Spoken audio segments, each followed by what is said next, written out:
मैं Toronto international airport पे था, टोरंटो पियर्सन इंटरनेशनल एयरपोर्ट पे किसी को ड्रॉप करने गया था। मेरे साथ एक महान भाव थे, वो भी पंजाब से ही थे, किसान परिवार से ही थे। उस टाइम कोई किसान आंदोलन नहीं था, कोई अत्याचार नहीं था, कोई कानून नहीं था, कुछ नहीं था। एयरपोर्ट में जब वो जाते टाइम लाइन में खड़े थे, लाइन बहुत लंबी थी तो बातें करने लग गए। वो मेरे मित्र ही थे, अच्छे हैं, अभी भी हैं वो। तो उन्होंने नरेंद्र मोदी जी को गाली निकाली, अभद्र टिप्पणी कही। तो मैंने उनको बोला कि मैंने कभी, मोदी जी तो अभी 2 साल पहले आए हैं, आपको इनसे क्या समस्या है भाई, आपने इतनी अभद्र टिप्पणी क्यों की? तो उन्होंने कहा कि नहीं नहीं नहीं, कोई बात नहीं, कोई बात नहीं, कोई बात नहीं। फिर जब हम वो एयरपोर्ट वाले क्रिया से खत्म होकर के जब हम रास्ते में थे गाड़ी में, तब मैंने उनसे सीरियस नोट पे पूछा, मैंने कहा आप बताओ तो सही, मेरे को पता तो लगे।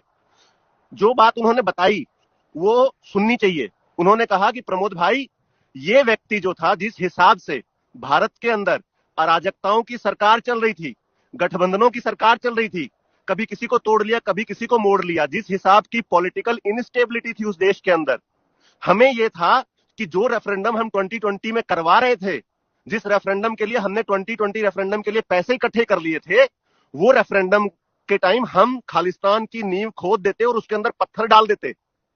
लेकिन इस व्यक्ति ने आकर के उसकी धज्जियां उड़ा दी हैं। मैंने कहा वो कैसे? कह रहा इसने भारत को एक पॉलिटिकल लीडरशिप दे दी है, इससे हमें प्रॉब्लम है।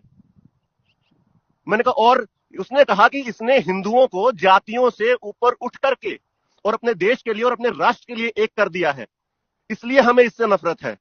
हमें इससे नफरत इसलिए है क्योंकि इसने इसने हमें एक परमानेंट डैमेज कर दिया है। मैं कहा जी परमानेंट कैसे डैमेज कर दिया? उस टाइम योगी आदित्यनाथ भी आ चुके थे मुख्यमंत्री के तौर पे।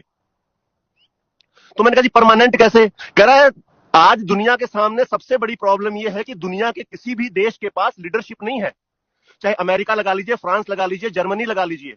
कह रहा है इसने ना सिर्फ भारत को 15-20 साल के लिए अपने नेतृत्व में एक लीडरशिप दे दी है, बल्कि इसने second line of leadership, third line of leadership, even fourth line of leadership भी तैयार कर दी है। जैसे कि अमित शाह, योगी आदित्यनाथ के अन्नामलाई जैसे लीडरशिप आ रहे हैं ना भाजपा के अंदर, और ईमानदार लीडर्स हैं।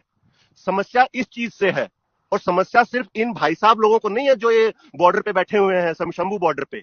इन पूरी दुनिया को यही समस्या है कि जहां की पूरी दुनिया लीडरशिप के लिए जूझ रही है, तरस रही है, कोई उनकी समस्याओं को एड्रेस करने वाला लीडर नहीं है। और भारत को इतना स्ट्रांग लीडर कैसे मिल गया? समस्या इस चीज से है।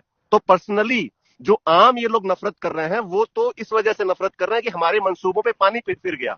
उसने एक बात और मेरे को बड़ी महत्वपूर्ण कही उस वक्त, कह रहा है कि हम तो ये सोच के बैठे थे कि इन अराजकता सरकार और ये गठबंधन की सरकारों की वजह से 2020 ज्यादा से ज्यादा 2025 में हम भारत को सिविल वॉर में धकेल देते। मैंने कहा सिविल वॉर में? मैं कहा तुमको क्या फायदा था सिविल वॉर से? उन्होंने कहा कि सिविल वॉर में अगर भारत चला जाता तो हम अपना हिस्सा तोड़ के अलग कर लेते, हम अपना देश, अपना खालिस्तान अलग बना लेते। लेकिन इस नरेंद्र मोदी ने, उसने फिर गाली निकाली। इस नरेंद्र मोदी ने वो सिविल वॉर आगे धकेल करके और 50 साल आगे लेकर के चला गया है। मैं कहा होगी, मतलब करा होगी, लेकिन यह है कि हमारे जीवन काल में नहीं होगी। समस्या यहां है। स्वामीनाथन कमेटी की रिपोर्ट तो 2004 में आई थी, मनमोहन सिंह खुद सरदार था, क्यों नहीं लागू कर दी 10 साल के अंदर? कोई पूछने भी आया था कि साहब स्वामीनाथन रिपोर्ट आपके पास आई है और आप जरा लागू कर दीजिए इसको? कोई पूछने तक नहीं आया। जैसे ही एक राष्ट्रवादी और एक पॉलिटिकल स्टेबल लीडर आया जो कि भारत को एक विकसित देश की तरफ और भारत की संस्कृति को आगे बढ़ा रहा है, उनको समस्या होने लग गई और इसके ऊपर आ गया। एक और सबसे बड़ा कारण ये जो अभी लेटेस्ट 5-10 दिन पहले ही पता लगा है कि एकदम से उग्र क्यों हो गए हैं और एकदम मारने मराने पे आतुर क्यों हैं। ये जो मंदिर बन रहे हैं ना साहब, ये मंदिर धरती की जमीन पे नहीं बन रहे, धरती पे नहीं बन रहे, ये क्रिश्चियनिटी के, इस्लाम के और इनके छाती पे बन रहे हैं। जिस हिसाब से भारत का युवा के अंदर चेतना आ रही है, जिस हिसाब से छोटे छोटे लड़के धर्म की बात करने लग गए हैं, सनातन की बात करने लग गए हैं, इन लोगों को समस्या ये है कि हम ये जो शंभू बॉर्डर पे बैठे हुए हैं, कि जिस हिसाब से सनातन बढ़ रहा है, ये हमें अपने आप के अंदर संभालेगा। क्यों संभालेगा?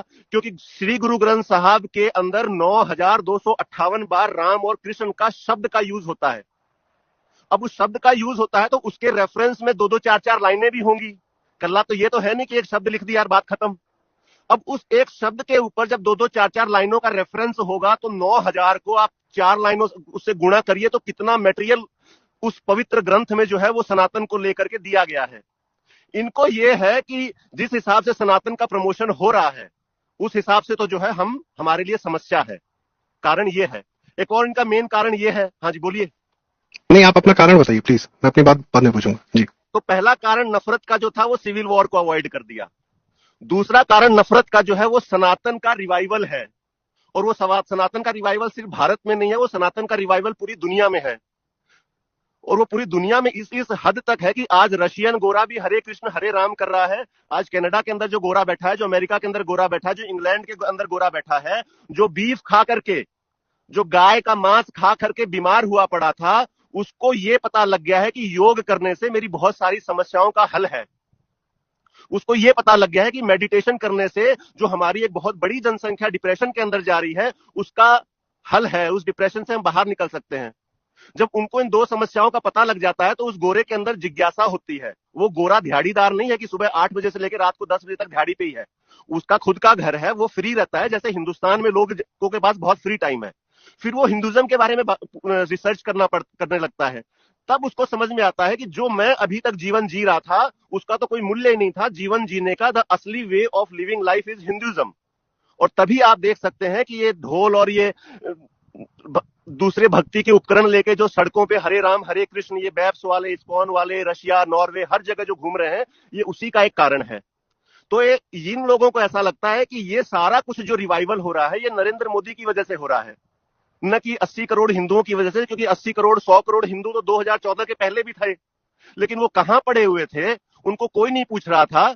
और हम जो है, हमने पीछे इंग्लैंड में और पूरे वेस्ट के अंदर पिछले 40 साल से हम गुरुद्वारे बना रहे थे, हम लंगर लोगों को खिला रहे थे, हम लोगों को ये समझाने में लगे हुए थे कि जो सिक्खी है, जो वो जो यंगेस्ट रिलीजन है इस दुनिया का, वो ही बहुत अच्छा है।